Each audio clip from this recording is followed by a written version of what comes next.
महत्वपूर्ण बैठक येत आहे. अगदी बरोबर. पुन्हा एकदा भारत आणि पाकिस्तानमध्ये तणाव वाढताना पाहायला मिळू शकतो जर यामध्ये दहशतवादी संघटना समोर येताना आपल्याला पाहायला. अगदी निलेश सर, अगदी आपण बघतोय की तुम्ही म्हटल्याप्रमाणे अगदी ऐतिहासिक किल्ल्यापासून 300 मीटर अंतरावर हा सगळा स्फोट झालेला, अत्यंत वर्दळीचा हा सगळा परिसर आहे. पर्यटकांची गर्दी असते, हाय सिक्युरिटी असते.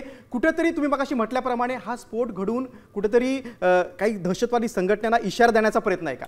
मुख्यतः हा दहशतवादी संघटनेनं सरकारला इशारा देण्याचा प्रयत्न केलाय का? या माध्यमातून सरकारला एक चुनौती आपण ज्याला आव्हान देण्याचा प्रयत्न जो आहे तो भारतीय सुरक्षा यंत्रणांना सरकारला देण्याचा प्रयत्न आहे का? बिहार निवडणुकीचा दुसरा टप्पा येत्या 11 तारखेला म्हणजे उद्याच मतदान कालच संपले, प्रचार कालच संपलेला आहे. अशा वातावरणामध्ये उद्या बिहारमध्ये मतदान होऊ घातलंय आणि त्याच्या आदल्या दिवशी संध्याकाळी होणारा बॉम्बस्फोट हा अनेक शक्यता अशक्यतांना प्रश्न निर्माण करणारा अशा स्वरूपाचा आहे किंवा त्या शक्य अशक्यता निर्माण करणार आहे. आणि त्यामुळे हा बॉम्बस्फोट हा फक्त CNG स्फोट इतक्या पुरता मर्यादित असू शकत नाही. यामध्ये NIA निश्चितपणे काम करतेय. आजच 360 किलो हरियाणातून RDX जप्त करण्यात आलेला आहे एका डॉक्टरकडून. आणि अशा परिस्थितीत जर हा बॉम्बस्फोट होत असेल तर ही अत्यंत गंभीर स्वरूपाची गोष्ट आहे. आव्हान दिलं गेलेलं आहे मोदी सरकारला. आता मोदी सरकार या पूर्ण प्रकरणावर पाकिस्तान विरोधात कारवाई करणार का? जो आपण सिंदूर पार्ट 2 म्हणत होतो, जे सिंदूर झालं त्याचा पुढचा अंक आपल्याला पाहायला मिळणार का? आणखी तणाव वाढणार का? मग यामध्ये अमेरिका पुन्हा हस्तक्षेप करणार का? अनेक प्रश्न तयार होणार आहे. पण बिहारमध्ये उद्या निवडणूक होतीये, उद्या मतदान आहे आणि त्याच्या संध्याकाळी झालेला हा बॉम्ब. अगदी बरोबर. पूर्वसंध्येला एवढा मोठा तो पण देशाच्या राजधानीत स्फोट होणं आणि तुम्ही म्हटल्याप्रमाणे जो फरीदाबाद आहे ते शहर अगदी दिल्लीपासून 1 तासाभराच्या अंतरावर आहे आणि तब्बल 350 किलो RDX AK-47 तिथं मिळालं होतं. त्यामुळे त्याचे धागेदोरे या स्फोटाशी आहेत का? आता आपल्याला हे सांगता येणार नाही. पण असंही असेल की दुपारी किंवा आज जी कारवाई करण्यात आली त्या कारवाईनं भेदरलेल्या दहशतवाद्यांनी होतं नव्हतं ते साहित्य हातात घेऊन ज्या कारनामा घडवण्यासाठी किंवा ज्या स्वरूपाचं दहशतवादी कृत्य घडवण्यासाठी त्यांना पाठवलं गेलं होतं ते पूर्णत्वाला आणण्याचा प्रयत्न या छोट्या मोठ्या घटनेतून केलेला आहे. एकंदरीत ही घटना छोटी असू शकते, यापेक्षा मोठे सिरियल बॉम्ब ब्लास्ट करण्याचा प्रयत्न असू शकतो. मात्र NIAचं यश आहे की 360 किलो RDX जप्त करण्यात आलेला आहे. मात्र तरीही एक छोटी घटना का असो ना, पण ही देशाच्या सार्वभौमत्वाला आणि इतकंच नाही तर देशाच्या सुरक्षतेला आव्हान देणारी आहे. आणि त्यामुळे केंद्र सरकार समोर एक मोठं आव्हान, दिल्ली जे देशाचं नाक आहे, लाल किल्ला जे निशाण आहे त्या निशाणावर हल्ला करण्याचा प्रयत्न करण्यात आलेला आहे. निश्चित याचे दूरगामी परिणाम जे आहे ते भारत आणि पाकिस्तानच्या पुन्हा संबंध तणावामध्ये आपल्याला पाहायला मिळतील. आणि इतकंच नाही, याचे परिणाम उद्याच्या मतदानावर कसे होतात तेही पाहणं लक्षात. अगदी बरोबर आहे सर. कुठेतरी गुप्तचर यंत्रणेचं हे अपयश असं म्हणू शकतो? गुप्तचर यंत्रणेचं तातडीनं अपयश असं म्हणता येणार नाही. 360 किलो RDX ज्या गुप्तचर यंत्रणेने जमा केलं त्यांच्याकडून जर हा अगदी बॉम्ब ब्लास्टचा जर एक पूर्ण सध्याचे चित्र येत आहे त्याच्यावर लक्ष टाकता 1 ते 1.5 किलो पेक्षा जास्तीचं ॲम्युनेशन्स वापरलं गेले नसेल. ज्या स्वरूपाचा बॉम्ब ब्लास्ट पाहायला मिळतो, 8 ते 9 जण आतापर्यंत मृत्युमुखी पडलेले आहे. आणि त्यामुळे खूप मोठ्या प्रमाणावर वापर करता आलेला नाही स्फोटकांचा. मात्र जी घटना खूप मोठी होऊ घातलेली होती ती थोड्यावर निभावली असं म्हणायला हरकत नाही. आणि त्यामुळे NIAला क्रेडिट द्यावं लागेल, सुरक्षा यंत्रणेला क्रेडिट द्यावं लागेल की अशी घटना टाळण्यामध्ये त्यांना मोठ्या प्रमाणावर यश आले. सर, एक अपडेट आलेलं आहे ते म्हणजे आता जे फरीदाबादमध्ये आपण म्हणत होतो की RDX सापडले 350 किलो, तर आता सुरक्षा यंत्रणेचं म्हणणं आहे की ते RDX नव्हतं, केवळ काही स्फोटक होती.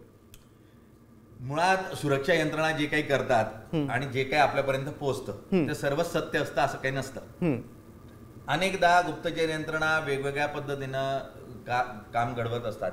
आता जर 360 किलो RDX हे दिल्लीच्या अगदी शेजारी पोहोचत असेल तर यामध्ये निश्चितच सुरक्षा यंत्रणा आणि बॉर्डरच्या सुरक्षा यंत्रणेला चॅलेंज करणारी अशी ही गोष्ट आहे. आणि त्यामुळे सापडलं असेल तरी कोण म्हणेल की हो सापडलं आणि इतकं मोठं RDX भारतात आलंही, त्यातलंच काहीसं इथं वापरलं गेलं की नाही आपण आत्ता नाही म्हणू शकत. पण वापरलं गेलेही असू शकतं, उद्या सुरक्षा यंत्रणा सांगतील.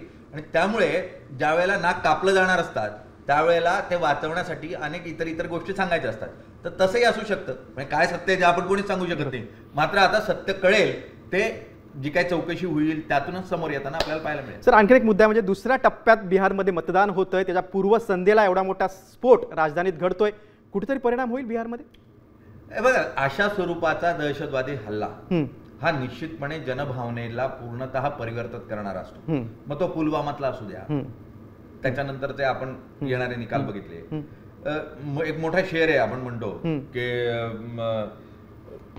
बॉर्डर पे तणाव है क्या, देखो काही चुनाव आहे क्या, चुनाव आहे बरोबर. तर मतदान आहे आणि त्यामुळे असा तणाव तयार करण्याचा प्रयत्न केला जाईल. तो कोणाकडून हा अलाहिदा दुसरी गोष्ट आहे, कोणाला त्याचा फायदा होईल, कोणाला तोटा होईल. मात्र अशा स्वरूपामध्ये लोकशाही समोरचं एक चॅलेंज उभं करण्याचा प्रयत्न केला जातो आणि त्या अशा घटनांमधून ध्रुवीकरण केलं जातं आणि त्या ध्रुवीकरणाचा फायदा मिळवण्याचा प्रयत्न केला जातो. मग तो मुसलमान कन्सॉलिडेट होणं असेल किंवा हिंदू कन्सॉलिडेट होणं असेल, कोणाला तरी ध्रुवीकरणाच्या माध्यमातून एकत्र करायचं आणि त्याचा राजकीय फायदा उचलायचा असा प्रयत्न केला जातो. आणि दहशतवादी संघटना याचा पूर्णतः उपयोग करून घेण्याचा प्रयत्न करतात. कारण ज्या वेळेला असं ध्रुवीकरण होतं त्याच वेळेला दहशतवादी संघटनांना जो रसद पुरवली जाते ती मिळत असते. जर सर्व शांतता असली, सुखावं वातावरण असलं, प्रेमाने सगळे नांदत असले, तर दहशतवाद्यांना पैसा कोण देईल? बरोबर. त्यामुळे जोपर्यंत वातावरण तणावात्मक नसेल तोपर्यंत अशा दहशतवादी संघटना या फळाला येऊ शकत नाही, फुलू शकत नाही. आणि त्यामुळे आपण जितका तणाव देशात तयार करत जाऊ तितका जास्त रसद छुप्या मार्गानं अशा दहशतवादी संघटनांना दिली जाईल. कारण एक तणाव असतो, राग असतो आणि मग त्या रागाचा फायदा उचलून मग आपण अशा स्वरूपाच्या दहशतवादी संघटनांना जास्तीत जास्त खतपाणी. बरोबर. अशा घटनांनंतर भावनांचे तरंग देखील उठत असतात. सर, आणखी एक शेवटचा मुद्दा, अशा घटनांमागे कुठेतरी आपला भारत अस्थिर करण्याचा काही शक्तींचा प्रयत्न आहे का?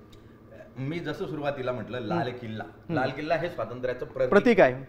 ज्या लाल किल्ल्यावरून आपण देशाचं राज्य चालवलं, बरोबर, किंवा चालवतो, पंतप्रधान स्वतः जिथे तिरंगा ध्वज फडकवतात त्याच्या दरवाजावर केलेला हा स्फोट हा निश्चितच भारतीय सुरक्षिततेला आव्हान देणारा आहे, भारतीय सुरक्षा आणि सुरक्षा यंत्रणेला आव्हान देणारा आहे आणि इतकंच नाही तर भारत सरकारलाही आव्हान देणार आहे.